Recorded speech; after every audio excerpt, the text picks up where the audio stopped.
Hello, ഞാൻ doctor ശ്രുതി. ഇന്ന് സംസാരിക്കാൻ പോകുന്നത് PCOS നമ്മളൊക്കെ ഭയപ്പെടുന്ന പോലെ അത്രയും വലിയൊരു വില്ലനാണോ എന്നുള്ളതാണ്.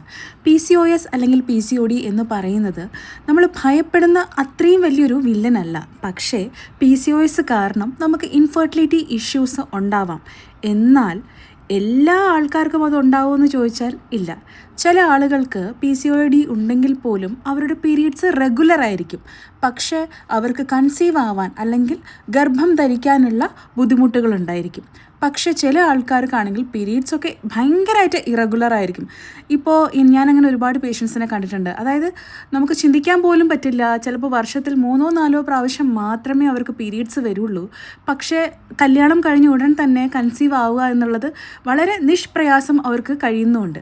സോ നമ്മൾ ഈ ഭയക്കുന്ന പോലെ PCOD എന്ന് പറയുന്നത് ഒരു വലിയ വില്ലനോ അല്ലെങ്കിൽ PCOD ഉണ്ടെങ്കിൽ ഒരിക്കലും നമുക്ക് കൺസീവ് ആവാൻ പറ്റില്ല എന്നുള്ള ധാരണകളൊക്കെ വളരെ തെറ്റാണ്. പക്ഷേ PCOD എന്ന് പറയുമ്പോൾ ഞാൻ ഇന്നലെ പറഞ്ഞ പോലെ നമ്മുടെ ലൈഫ് സ്റ്റൈൽ മോഡിഫിക്കേഷൻസ് നമ്മളതിനെ കൺട്രോൾ ചെയ്ത് വെക്കണം. അതിനെ നമുക്ക് പൂർണ്ണമായിട്ടതൊരു ക്യൂർ ആവുന്ന ഒരു സാധനമല്ല ഈ PCOD. അപ്പം നമ്മളതിനെ ചിട്ടയായ ജീവിതക്രമങ്ങൾ കൊണ്ട് നമ്മളതിനെ കൺട്രോൾ ചെയ്ത് അതിന് ട്രീറ്റ്മെൻറ്റ് വേണമെങ്കിൽ ആ ട്രീറ്റ്മെൻറ്റ് എല്ലാം എടുത്ത് അതിനെ കൺട്രോൾ ചെയ്ത് നമുക്ക് ലൈഫിലും കൊണ്ടുപോകേണ്ട ഒരു കാര്യമാണ് PCOD.